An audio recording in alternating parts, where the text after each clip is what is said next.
Radio San Borja y el Instituto para la Calidad de la Pontificia Universidad Católica del Perú presentan Calidad al Día, un espacio dedicado a fomentar la cultura de la excelencia.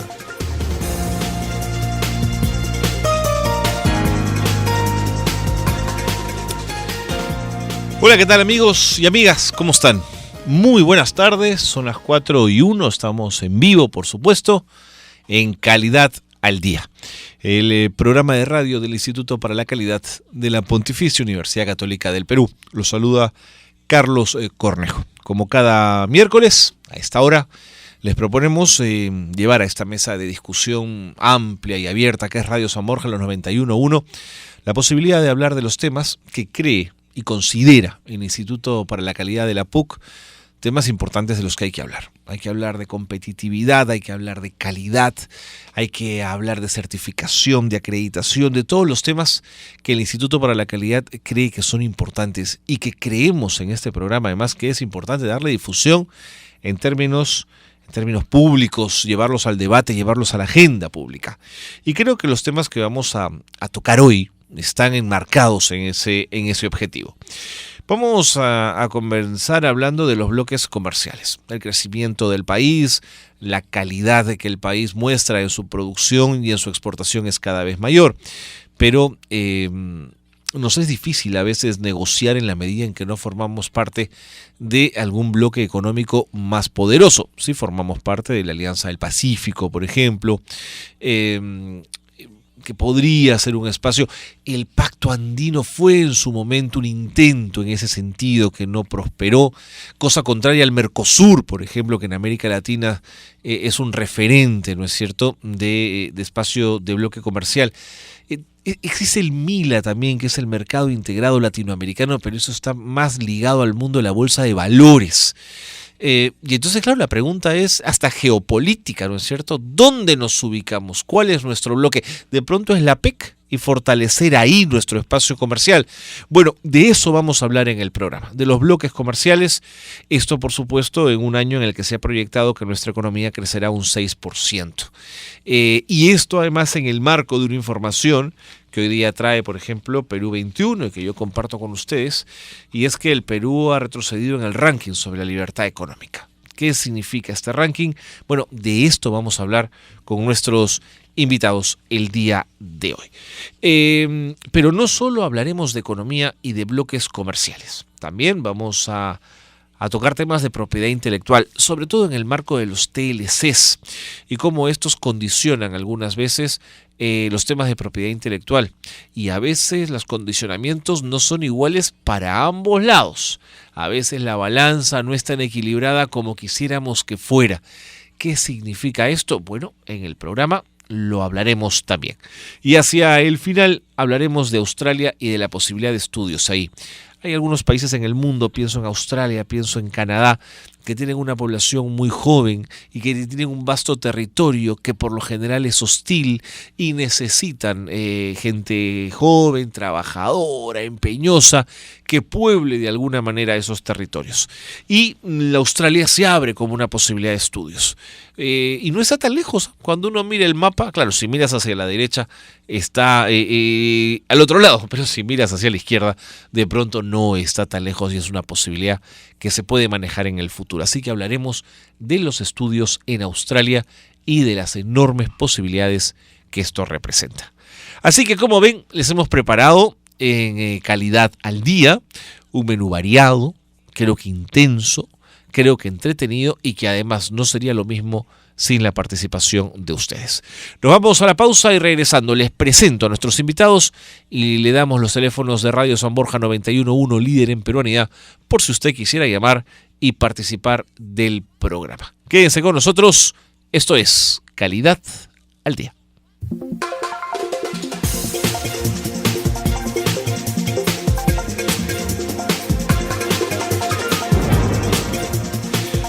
Muy bien, Los teléfonos de la radio, por si usted quiere participar del programa, llámenos al 225-3344, 224-2363, 225-3344, 224-2363, los teléfonos de la cabina de radio. Es el teléfono directo, no le estoy dando el teléfono de una oficina de la radio, le estoy dando el teléfono de la cabina directamente por si usted quiere conversar con nosotros en el programa. 225-3344 y 224-2363.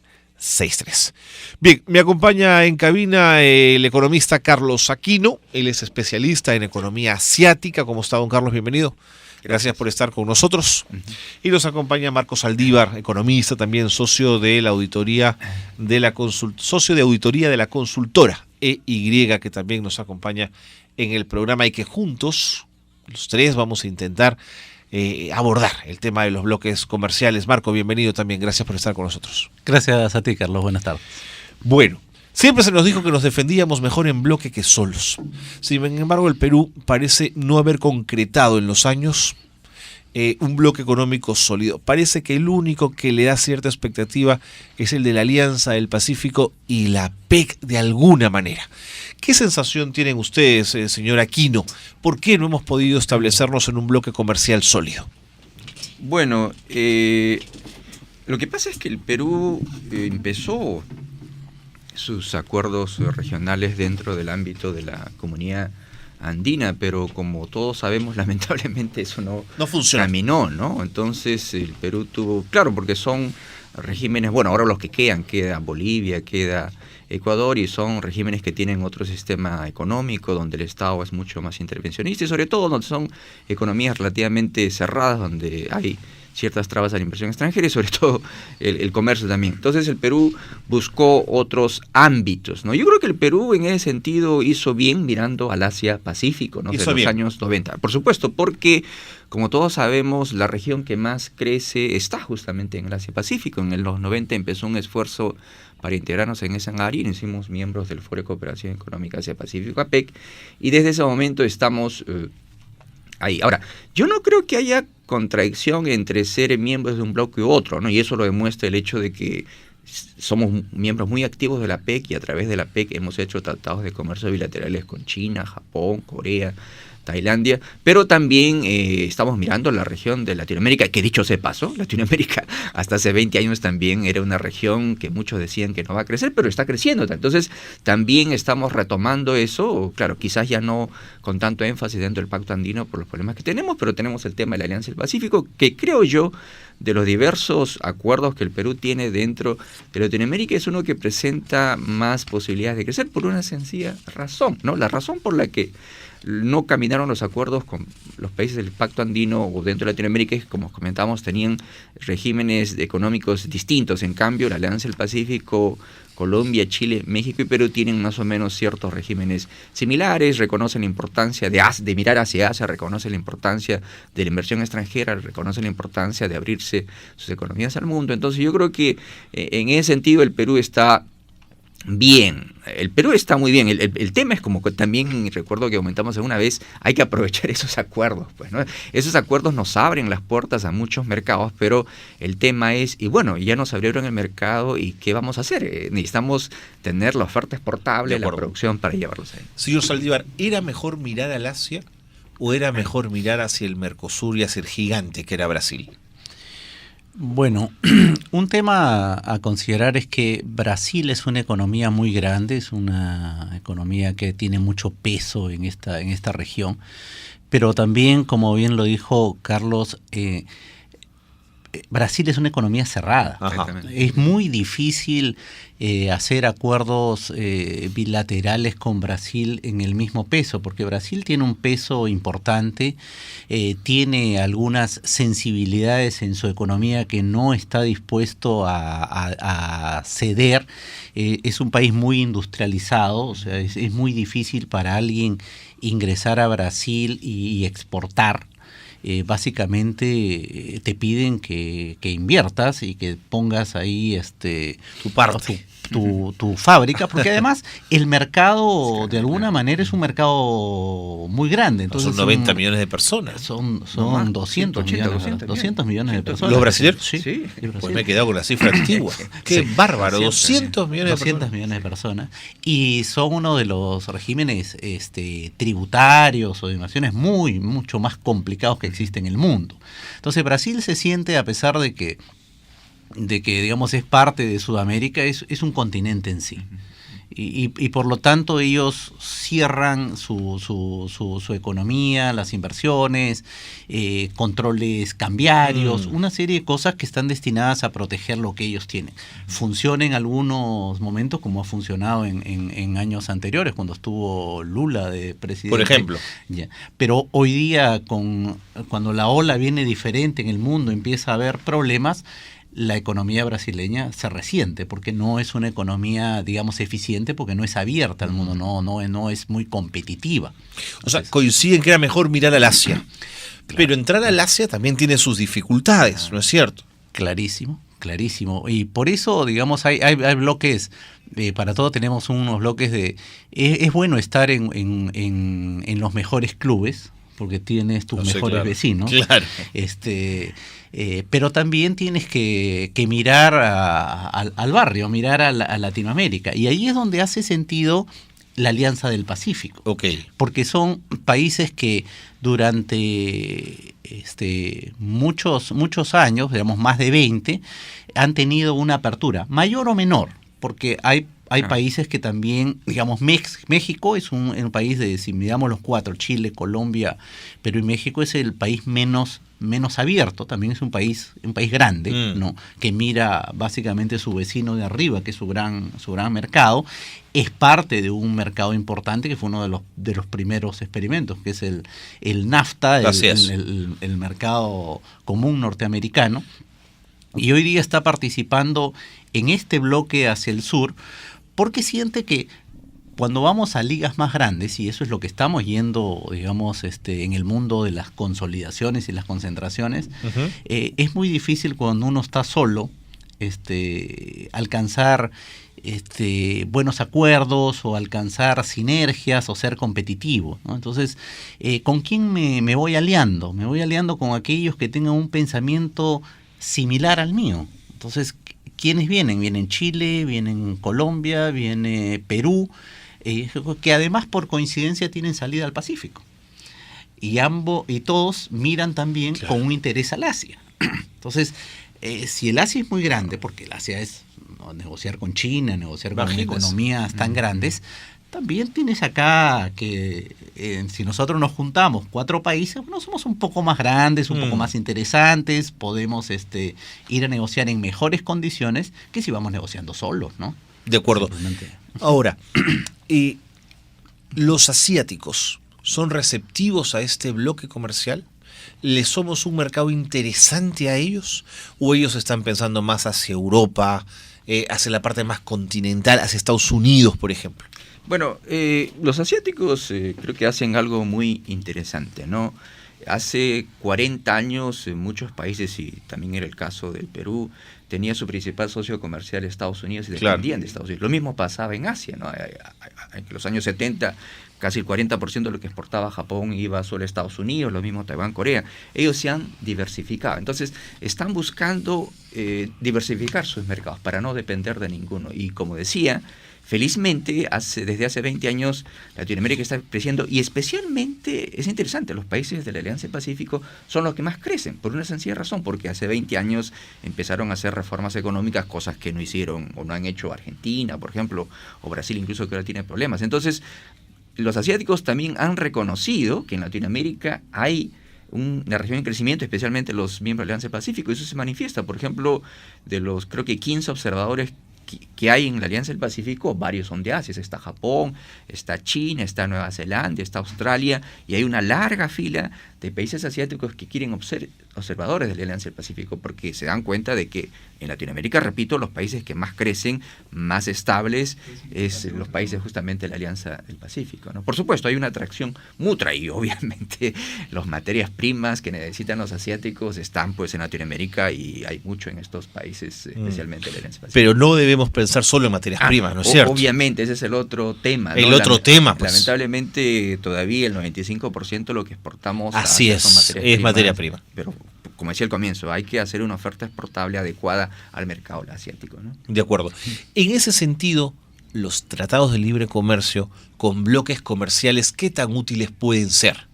Pienso en la negociación del TLC con la Unión Europea, por ejemplo, que se ha estado trabajando mucho.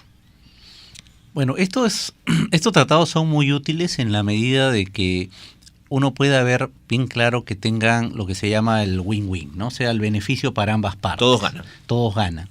Y ahí en el todos ganan, el tema es que como cualquier tratado general o cualquier cosa, gana el país en conjunto, pero no es que tenga un costo cero. O sea, hay algunos sectores en el país que se verán perjudicados y hay algunos que se verán beneficiados. En la suma, el país se ve beneficiado, pero no podemos eliminar que en todo tratado siempre va a haber un grupo que va a quedar perjudicado. Y eso pasa en todo el mundo. Hubo unas grandes protestas en Estados Unidos a la firma del NAFTA cuando se dijo los trabajadores de Estados Unidos van a perder su trabajo y se van a ir a México. Y por ejemplo en México se ha desarrollado muy fuertemente la industria automotriz. Ya acabo de llegar de México y México produce, o sea, producción que cerró el año 2013, 3 millones de automóviles al año. Necesito que me cuente eso después de la pausa, porque es un ejemplo muy interesante que aterriza además a esta discusión que estamos teniendo. Son las 4:15, no se vayan, quédense con nosotros.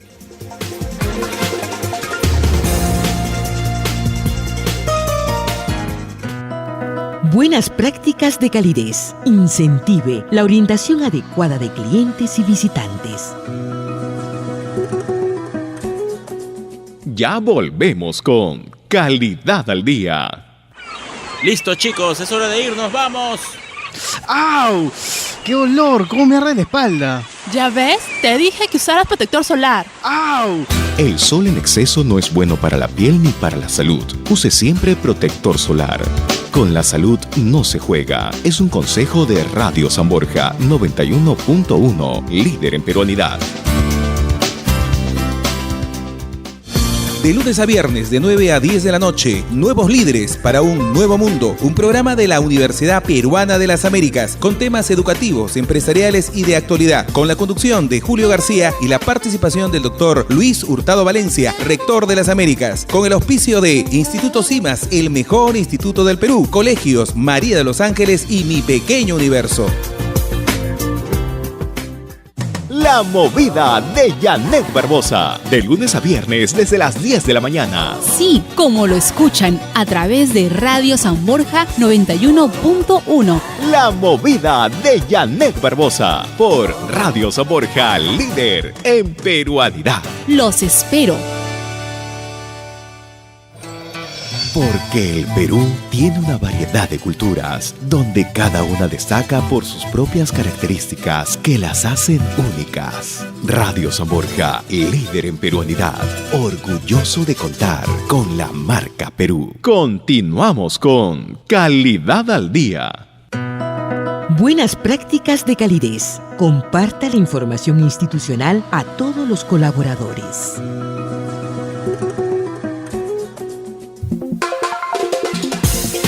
4:19, seguimos en Calidad al Día. Si usted se ha sumado a la señal de Radio San Borja, en los 91.1, estamos con el economista Carlos Aquino, especialista en economía asiática, y con el economista también Marcos Saldívar, socio de auditoría de la consultora EY, hablando de los bloques comerciales.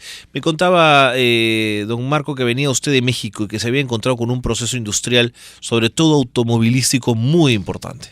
Sí, parte de los tratados de libre comercio permiten que se puedan poner fábricas y se pueda transar sin que tengas aranceles, como si fuera una sola unidad económica. Entonces, los mexicanos han cerrado con un récord el año pasado de producción de 3 millones de automóviles, de los cuales 2,5 millones son exportaciones. Exportaciones principalmente a Estados Unidos, pero la otra parte es al resto de países en Latinoamérica. Es un hub para América Latina, digamos. Claro, o sea, una cantidad. Nissan es la más grande, es impresionante en México, y para parte de Estados Unidos y para parte de todo lo que significa hacia la parte sur, traer de México. Entonces, es una forma de aprovechar estos tratados de libre comercio.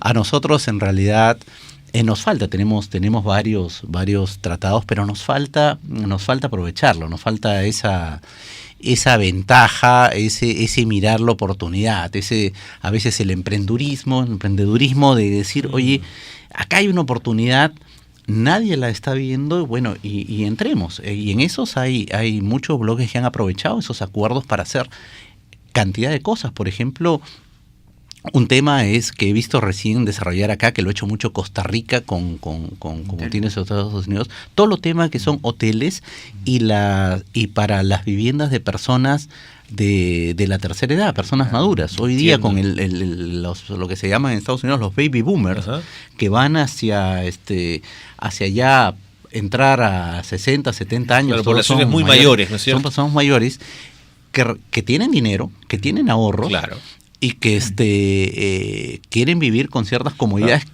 tal como lo hacen en Estados Unidos. En el marco del boom inmobiliario podría ser una estupenda posibilidad. Estupenda, porque permite tránsito, permite traer especialistas, mover la inversión, que la gente venga. Entiendo. Una de las cosas de libre comercio, que en realidad tampoco es que se ha aprovechado mucho, ahora se está haciendo con la Unión Europea, es que pueda la gente, para visitas cortas, pueda manejarse sin visa, ¿no? A través de la Alianza del Pacífico ya sucede con México, ahora se está yendo con la Unión Europea, pero que ese tránsito facilite el tema de las personas, ¿no? Quiero tomar algo que ha dicho usted para ligarlo con el tema de las certificaciones. Este peruano emprendedor que desea exportar y que desea llevar su producto a otros bloques comerciales, ¿cuánto le ayudaría tener sistemas de certificación internacionales para poder penetrar esos bloques comerciales? Sí, justamente ese es un tema muy interesante.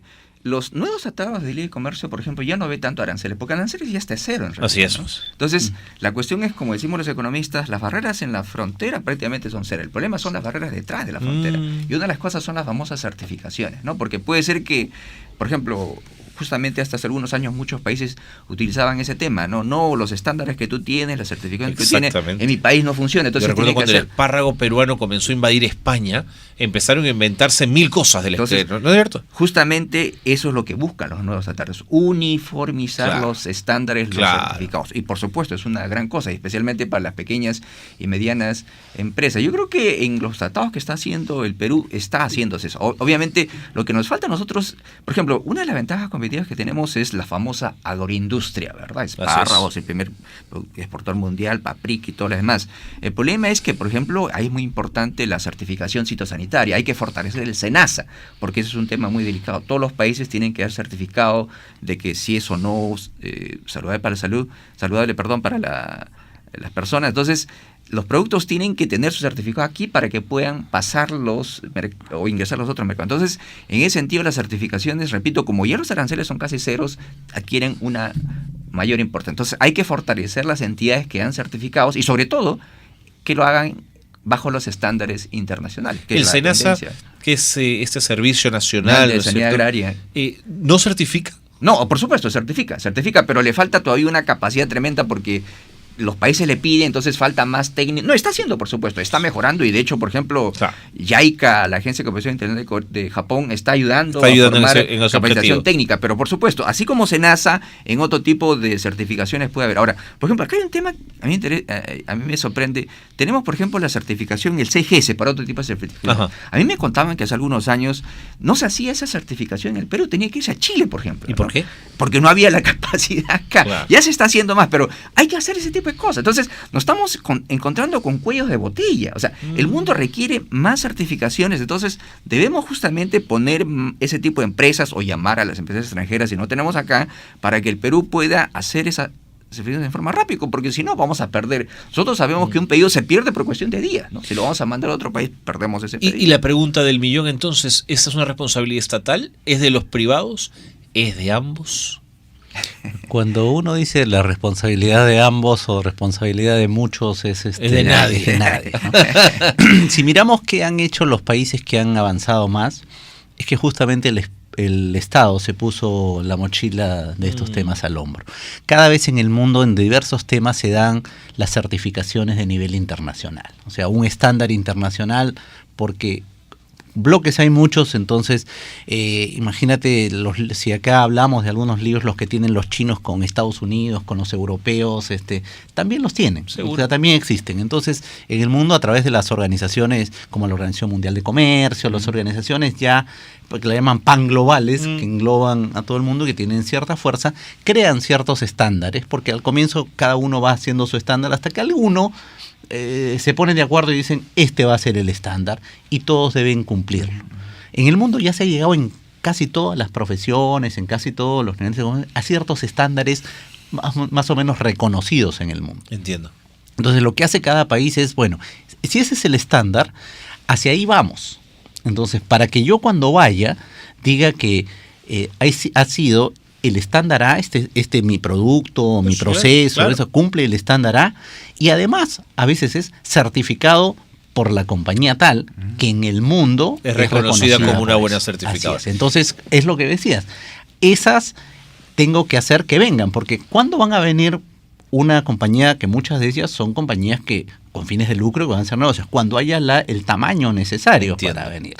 Empiezan con hubs regionales, lo veo de Santiago porque veo ahí 4 países, pero después cuando, igual que cuando es cualquier comercio, cuando tú tienes mucha gente en un lado, pues abres otra oficina, abres otra restaurante, abres lo que sea cuando haya el mercado. Y cuando hablamos de esto, Marco, ¿cuál es el peso que le asignaría al MILA o a la integración de las bolsas de valores? ¿Cuánto pesa en el juego económico? Mira, hay una parte que es importante. Probablemente en estos años no se ha notado porque han sido años donde la liquidez, o sea, el dinero ha sido excesivo en el mundo por temas de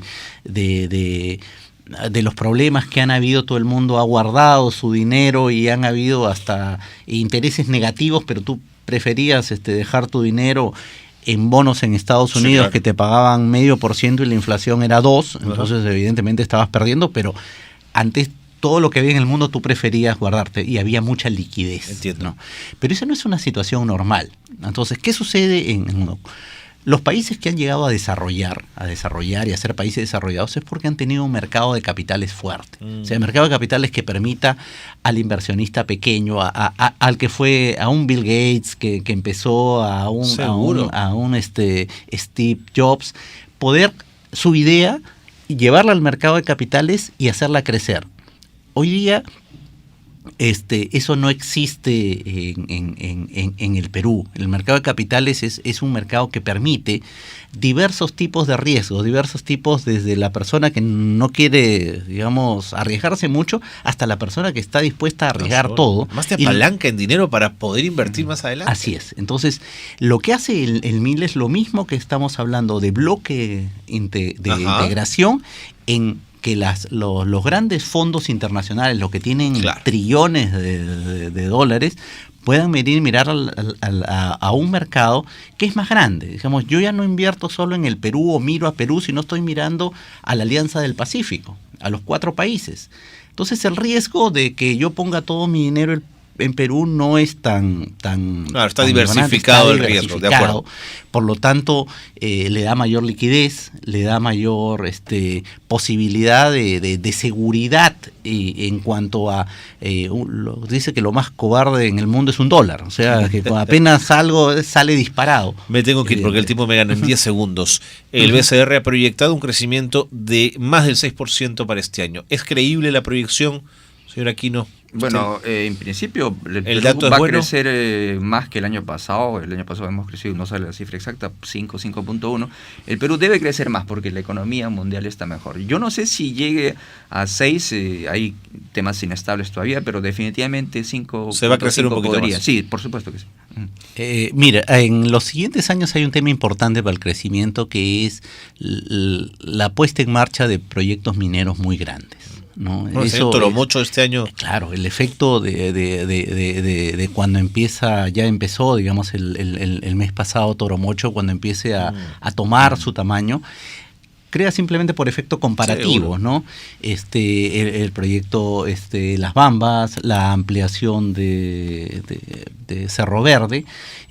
Por eso el BCR tiene mucha confianza en el crecimiento de 2014, 2015, 2016. Y lo que dice, bueno, de 2016 hacia adelante, eso va a depender de lo que hagamos ahora, el 2014 y el 2015. Señores, me quedaría conversando con ustedes, pero el tiempo me gana. Gracias por haber estado con nosotros. Ha sido muy interesante. Carlos Aquino, economista, y Marco Saldívar, economista, también socio de auditoría de la consultora EY. 4:31, volvemos.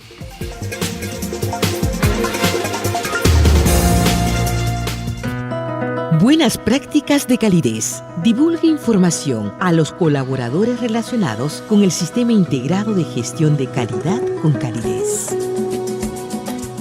Ya volvemos con Calidad al Día.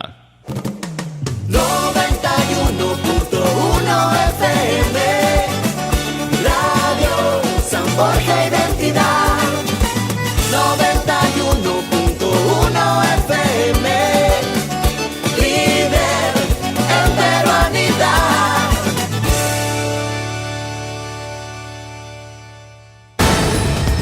San Borja Noticias presenta el avance informativo de esta hora.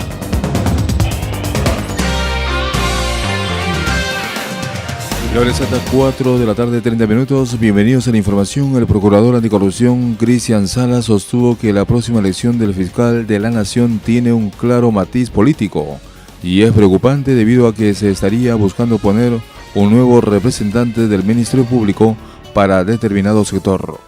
El Ministerio Público como entidad en una sociedad democrática es vital y como entidad esencial en el sistema de administración de justicia, el Ministerio Público tiene que ser objetivo en su función, pero además no tiene que estar politizado. Y lo que estamos percibiendo es que la elección del fiscal de la Nación tiene un claro matiz político. Se busca poner a un fiscal de la Nación cómodo para determinado sector. Eso es preocupante. Finalmente esto queda en manos del Ministerio Público como entidad autónoma. A esta hora estamos en comunicación desde el Congreso de la República con Fernando Palomares. Buenas tardes, Fernando, adelante. Buenas tardes, Wilfredo Gómez. Buenas tardes a todos nuestros oyentes de San Borja Noticias. Culminó la mesa de trabajo de gobiernos locales y la ley del presupuesto del sector público, donde se analiza la sexta disposición final modificatoria de la ley 30.114 a cargo del parlamentario José Urquizo Magia con los alcaldes de los diferentes distritos de Lima Metropolitana. Esta norma prohibía con exclusión de actos terroristas y de narcotráfico, en tanto dure dicha situación, en aquellos casos en los que el Ministerio Público haya formulado denuncia penal contra el titular de los pliegos de los gobiernos regionales o locales por estar involucrados en actos contra el orden público, considerando la exclusión antes señalada sobre el uso de los presupuestos públicos para la realización de obras en las diferentes municipalidades, en el caso de Lima Metropolitana. Cabe indicar que los alcaldes reunidos, tanto de San Juan de Lurigancho, San Juan de Miraflores, El Agustino, Geneguía, Santa Anita, Pachacamá, entre otros, han decidido formular una serie de aportes para que dicho decreto o dicha norma jurídica pueda ser sometida a disposición del Pleno y ser modificatoria o modificada en todo caso, porque atenta contra el derecho a la inversión pública y con el derecho a la formulación de proyectos y sobre todo a la realización de obras que tanto requieren las municipalidades en el país. Desde el Parlamento Nacional, Fernando Palomares para San Borja Noticias, 91.1, líder en peruanidad. 4:32, más información en 30 minutos. La ampliación de estas y otras noticias usted las podrá encontrar en nuestra página web www.radiosanborja.com. Sigue en sintonía de San Borja 91.1, líder en peruanidad. ¿Quieres triunfar en la vida? ¿Te sientes nervioso en una entrevista de trabajo? ¿No tienes seguridad al hablar? Desarrolla al máximo tus actitudes. Mediacorp, Comunicación y Multimedia, inaugura el coaching vocal del Instituto de Comunicaciones San Borja. Informes al 641-2000.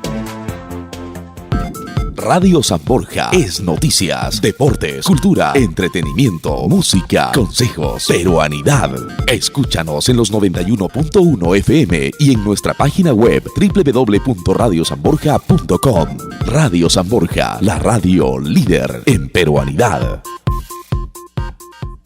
Continuamos con Calidad al Día. Buenas prácticas de calidez. Respete el debido proceso y el conducto regular de los líderes de procesos.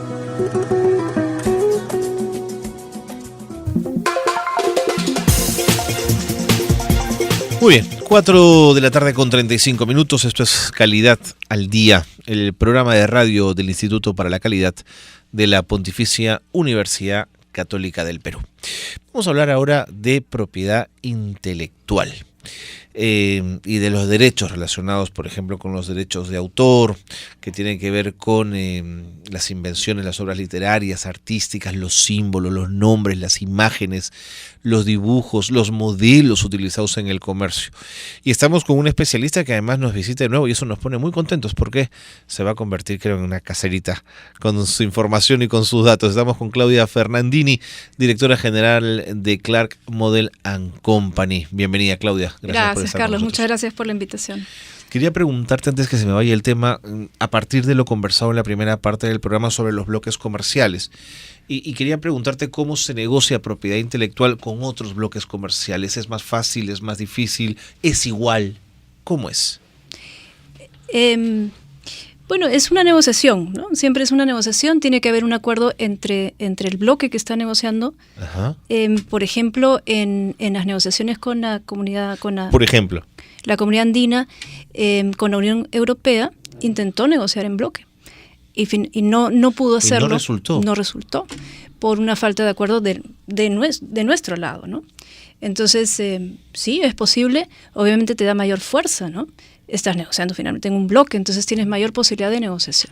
Pero lo que tienes que tener siempre es un equipo negociador hábil, preparado, que se informe adecuadamente y que esté al tanto de las implicancias de propiedad intelectual. Entonces, fíjate, propiedad intelectual está ligado a la innovación y el comercio. Así es. Y la innovación y el comercio no entienden de fronteras.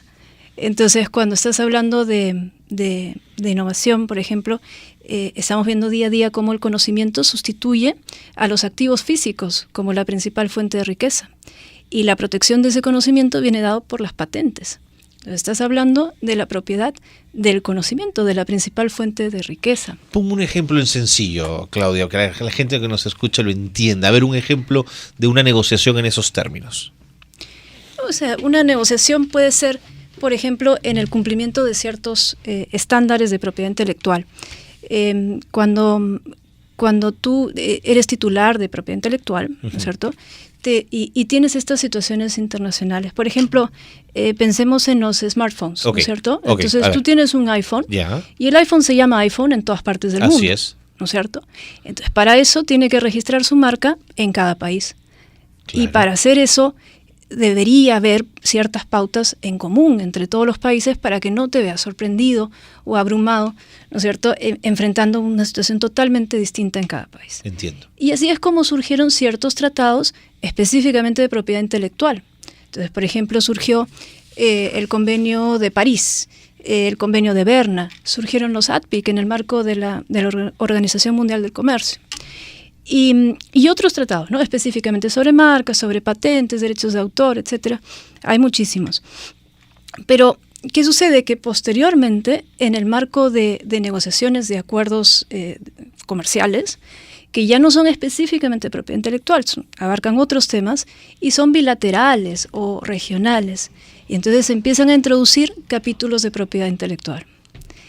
Y ahí se empieza a cuestionar el establecimiento de ciertos requisitos que a veces los países menos desarrollados podrían no estar en condiciones de cumplir. ¿Cuáles son esos requisitos? Pues depende. Por ejemplo, a veces se negocian temas de materia patentable o la obligación de suscribir ciertos acuerdos especializados en temas de propiedad intelectual. Entonces, si el país no tiene, por ejemplo, los examinadores necesarios para atender esa materia patentable, no va a poder determinar qué patentes otorgar y cuáles no. Podría tener que contratar muchos examinadores, podría tener la obligación de establecer cortes especializadas, tendría que formar jueces especializados en la materia. Es una estructura que hay que tener. Es toda una estructura. Y entonces, si no armas la estructura, vas a terminar incumpliendo. Y si es que incumples, hay sanciones. Claro. ¿No? Entonces, las recomendaciones son: hay que prever qué cosas vas a poder cumplir, qué cosas no, qué cosas es razonable de acuerdo al nivel de desarrollo del país. Esos tratados que te mencionaba, como el Convenio de París, el Convenio de Berna y los ATPIC, establecen también ciertas excepciones, ¿no? El país tiene un grado de flexibilidad de acuerdo a su nivel de desarrollo. Entonces, no se le exige el mismo rigor o el mismo nivel de cumplimiento por su nivel de desarrollo. Entonces, si en una negociación particular renuncias a esa flexibilidad, en realidad te estás ahorcando. Claro. ¿No? Sin darte cuenta, podría ser una situación difícil. Y el otro tema es, nosotros como países en desarrollo, en general percibimos como que la propiedad intelectual es ajena, ¿no? Pertenece a los países desarrollados. Sí, es verdad. Y ellos lo imponen. Y eso no es correcto, porque nosotros estamos interesados en nuestro desarrollo comercial. Nosotros somos los que estamos ingresando a estos mercados también.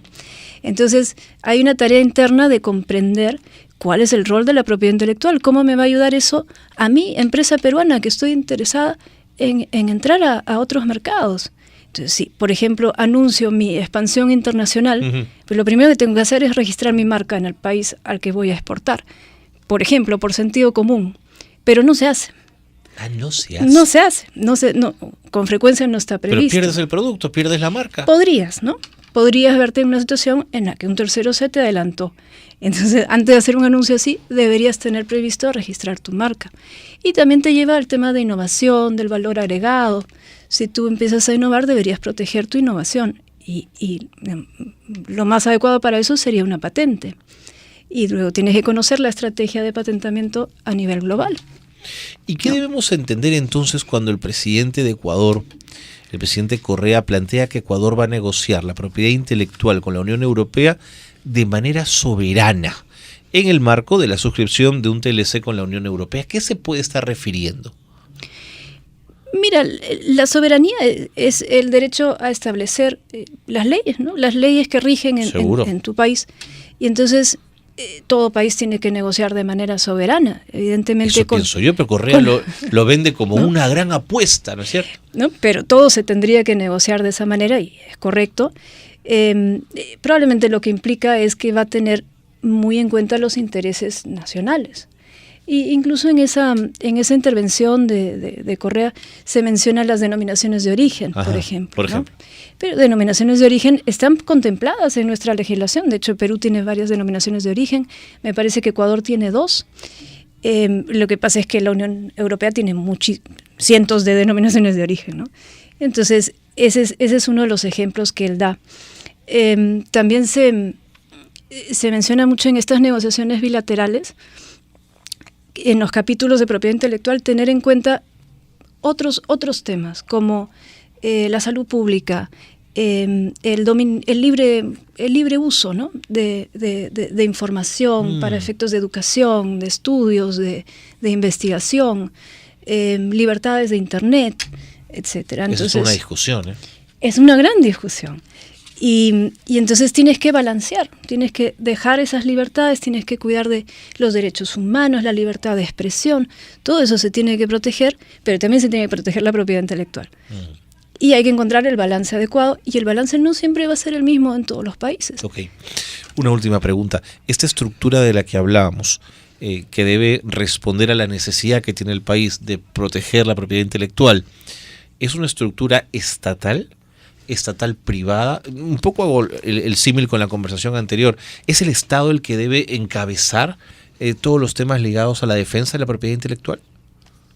O sea, mira, definitivamente el Estado establece las pautas, las reglas, ¿no? Las normas, los Así tratados es. a los que nos sometemos. Y una dirección en ese Una sentido. dirección. Después, el particular, el individuo, el titular de la propiedad intelectual es el encargado de hacerla valer. ¿De acuerdo? ¿No? Como en cualquier... Ir, inscribir. Tiene que inscribir y luego si lo están copiando indebidamente tiene que tomar las acciones digamos, para remediarlo, ¿no? Frente a un Estado que tiene que sí. que tiene que establecer las reglas de juego Frente en a un esto. Estado. Pero fíjate, una cosa muy importante es que en el Perú, por ejemplo, tenemos varias restricciones a lo que es materia patentable. ¿Por qué? Pues por tema de legislación, viene de la comunidad andina. Entonces, por ejemplo, en el Perú no se patentan genes, usos, segundos usos, métodos terapéuticos, métodos de diagnóstico. ¿Por qué? Porque está excluido. ¿Se ha quedado ahí?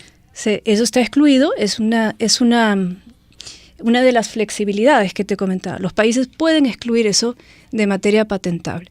Pero el efecto que tiene eso es que no hay patentes sobre el tema en Perú. Entonces toda esa materia es de libre uso. Así es. Nosotros deberíamos estar muy informados sobre qué patentes, qué tecnología se ha desarrollado, sobre todo en esos campos.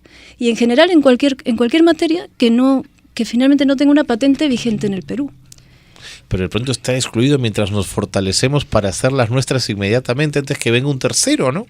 Claro, tenemos ahí una gran oportunidad para absorber información y de manera ordenada y permitida por la ley. Sin embargo, ese es un conocimiento que nosotros no aprovechamos. Qué pena. Y es simplemente un desconocimiento del sistema de patentes. Y lo que sí se hace es piratear software, bueno. ¿no? ¿Ah? Bueno, el otro día leía que creo que en el Perú es el único país donde Blockbuster ha quebrado, ¿sabes? Justamente hablando de piratería, que era Claro. por poner un ejemplo, ¿no? Pero surgen nuevos modelos, ¿no? Por ejemplo, Netflix que te Por supuesto, permite ver películas sin violar ningún derecho de autor. Y así van surgiendo nuevos modelos de negocio en los cuales nosotros también podemos participar. El tema está en dominar, en conocer la propiedad intelectual, ¿no? Claudia, mil gracias. Por Gracias traernos a ti. Buenas ideas y buenos argumentos. Hasta la próxima. Gracias. Ha sido Claudia Fernandini, directora general de Clark Model & Company en el Perú. Nos vamos a la pausa, volvemos.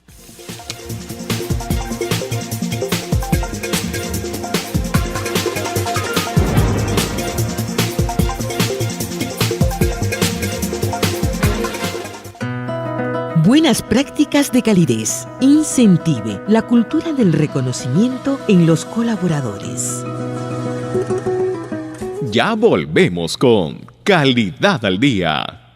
El 18 de enero de 1535 se efectuó la fundación española con el nombre de La Ciudad de los Reyes, en la región agrícola conocida por los indígenas como Lima, nombre que adquirió con el tiempo.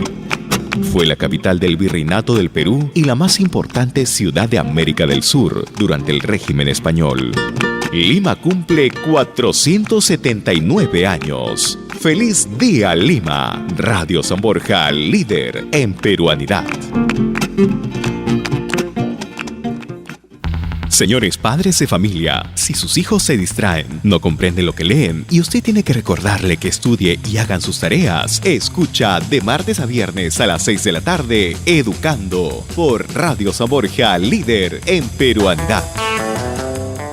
Todos vuelven. Regálate una hora todos los jueves a las 3 de la tarde y descubre las claves para cuidar tu salud con Suiza Lab en la radio. El periodista Jaime Terán y la doctora Gianoli gratis te llevan los médicos de Suiza Lab a tu casa, auto o trabajo para prevenir las enfermedades. Suiza Lab, garantía de un diagnóstico seguro. Porque el Perú tiene una gran riqueza cultural.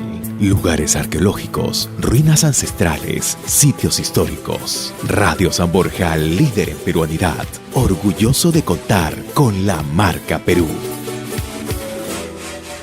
Continuamos con Calidad al Día.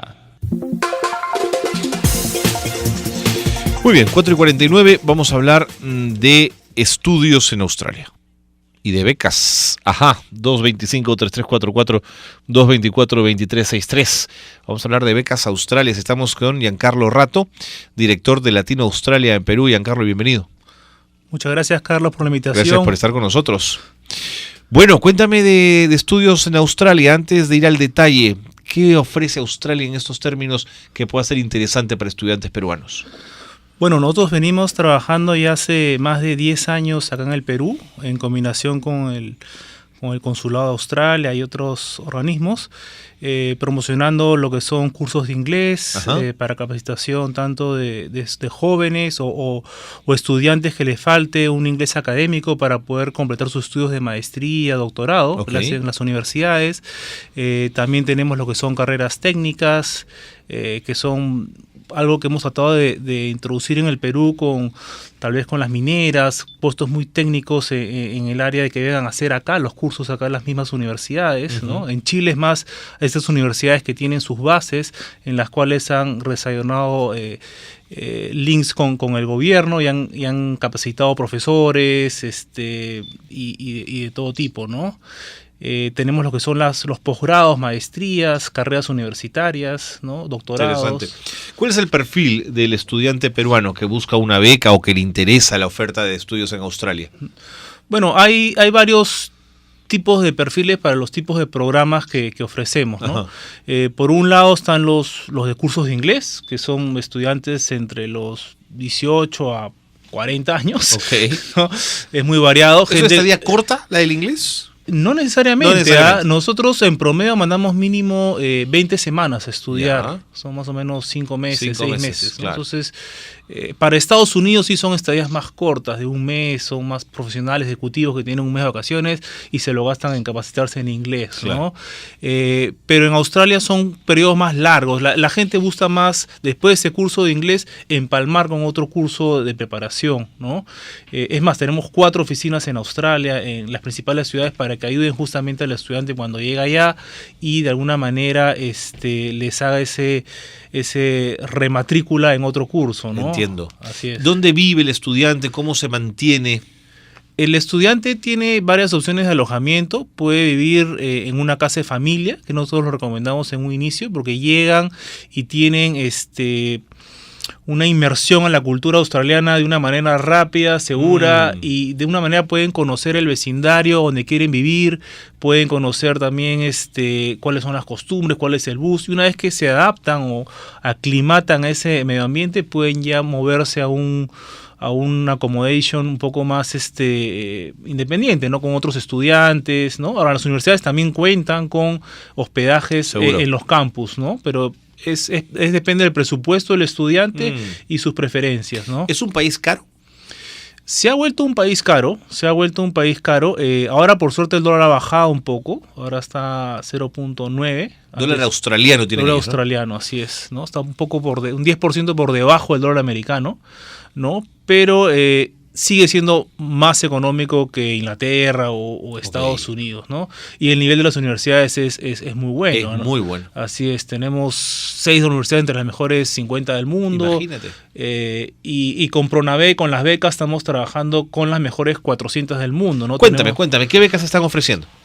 Bueno, las becas que son más reales, como yo lo llamo, ¿no? Son las becas de Pronavec.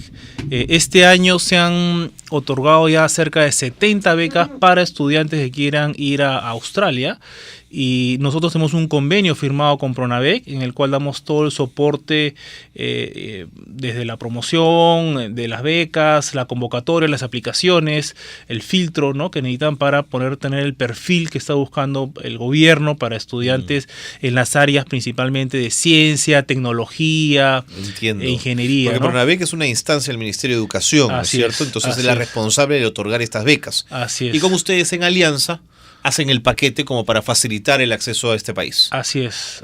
Entonces las becas son bastante completas, cubren el costo del curso hasta 2 años para maestrías, y en doctorados hasta 4 años. No te creo. Así es. ¿Y el pasaje? El pasaje cubre la estadía, cubre los gastos de instalación, libros, titulación, ¿no? Son becas casi hasta de unos $100,000 por 2 años, ¿no? De esa, más o menos, ¿no? ¿Hay un tope de edad? Sí, hay un tope de edad. Para maestría son 40 años y para doctorados 45 años. 45 años. Así es, ¿no? De acuerdo. Entonces, hemos tenido muy buen nivel de perfil de estudiantes. es un programa que trata de atraer esa clase media emergente que tiene buenas calificaciones, que tiene un buen nivel de inglés, y es más, Pronavec cubre hasta 10 semanas previas de inglés antes de la maestría. O sea, si no llegó a la nota en el TOEFL o el IELTS, puede pagar el programa hasta 10 semanas de inglés, ¿no? Porque eso sí, las clases son en absoluto inglés, ya en la totalmente en inglés, ¿no? Totalmente en inglés, y no puede llevar en forma paralela el inglés con la maestría, pues, no puedes. Porque ya tiene que haber llegado al nivel antes de... cómo lees, cómo te preparas, cómo estudias, no puedes. No puede debatir, no puede entender la clase, ¿no? Entonces, esta aclimatación de 10 semanas antes es bastante productiva, ¿no? Y en el caso de personas casadas, ¿ahí la beca permite, es flexible para que viaje la pareja? Es flexible, pero no le cubre nada de la pareja. Claro. O sea, el postulante tendría que pagar el pasaje y bueno, el hospedaje lo va a tener, ¿no? Okay. Quizás va a tener que pagar algo más del costo de vida, pero no cubre ese acceso, pero que si lo consideras en porcentajes es mínimo con lo que te está cubriendo el programa, ¿no? Seguro. Y dime Gonzalo, Giancarlo, ¿puedes trabajar mientras estudias? Sí, la visa australiana te permite trabajar 40 horas quincenales. Cuando yo me fui era 20 horas semanales, ¿no? Y hay una un poquito.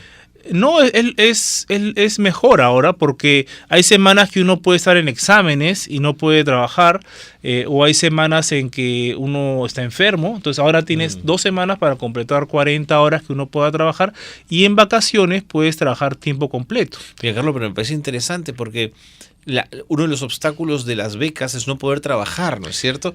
Pero esta vez sí te lo permite. No, o sea, a ver, acá hay una cosita. El país, Australia, te lo permite, pero el gobierno peruano no quiere que trabajen. No quiere, porque quiere que se concentren en los estudios, y por eso, de alguna manera, les están dando cerca de $1.500 mensuales para sus gastos de manutención, que es lo que el gobierno australiano considera necesita para vivir un estudiante. Okay. Ahora, para todo el resto de estudiantes que va con su propio dinero financiado por un banco o algo, sí pueden trabajar, y es más, para las maestrías, las personas casadas, la pareja puede trabajar tiempo completo, toda la duración de la maestría. Sí, pues. Entonces muchos estudiantes, uno estudia primero, el otro trabaja y luego hacen el cambio y el otro estudia, el otro trabaja, y así autofinancian un poco la maestría. Interesante. ¿No? ¿Cuántos peruanos han viajado a Australia en los últimos años haciendo uso de estas becas, de estos beneficios? La beca es algo nuevo. Nosotros hemos tratado de ver siempre estudiantes directos, ¿no? Sin beca. Habían becas de Australia, pero eran 1, 2, 3 al año, era muy poco, ¿no? Actualmente hay cerca de más o menos 1.000 estudiantes peruanos estudiando en Australia. Es cerca del tercer destino donde más peruanos hay, ¿no? Entonces es bastante grande, mucho más que Estados Unidos, mucho más que Inglaterra, ¿no? Mucho más que Canadá. Estamos hablando de que Australia actualmente recibe más o menos 700 peruanos nuevos que ingresan a estudiar, comienzan cursos, ¿no? De todo tipo, ¿no? Entonces, ¿es un país seguro? Totalmente seguro. Uno puede caminar con total tranquilidad por todas las calles. El sistema de transporte es espectacular, no necesitas tener carro. Tienes trenes, tranvías, ferries, buses. Entonces es un ambiente que para los padres, por ejemplo, que pueden estar escuchando este programa, por ahí va mi duda, ¿no? Entonces es un sitio que uno va a estar seguro de que su hijo o hija no va a tener ningún problema, porque muchos se desean hacer la carrera universitaria, ¿no? Sí, claro. Hay ciertas áreas como medio ambiente que está muy desarrollado, ¿no? Entonces sí vale la pena poder invertir, ¿no? O a unas artes dramáticas o arte que acá pues todavía estamos un poco por debajo de estos niveles internacionales, ¿no? Pues no sabes, Giancarlo, cómo te agradezco que hayas estado con nosotros y que nos hayas traído estas opciones. Una página web, un teléfono, algo de contacto, o de frente a Pronavec. No, nosotros tenemos Latino Australia, si ponen en Google Latino Australia va a salir. Latino Australia. Education, sí, nosotros tenemos 40 oficinas a nivel mundial. Y bueno, manejamos los programas de becas de todos los gobiernos. El teléfono es el 372-6883. 372-6883. Y la página web es www.latinoaustralia.com. Perfecto. ¿No? Muchas gracias, Giancarlo. De nada, gracias por la invitación. Muy interesante, ya lo saben entonces, esta opción de becas Australia. No me queda mucho tiempo, pero quiero contarles rapidito que se viene un curso de especialización en sistemas de gestión de la calidad ISO 9001. Esto va el 24 de enero. Hay un curso de especialización, esto en el Instituto para la Calidad, por supuesto, de especialización en gerencia de proyectos y calidad el 28 de enero. Hay un curso de especialización Yellow Belt el 31 de enero.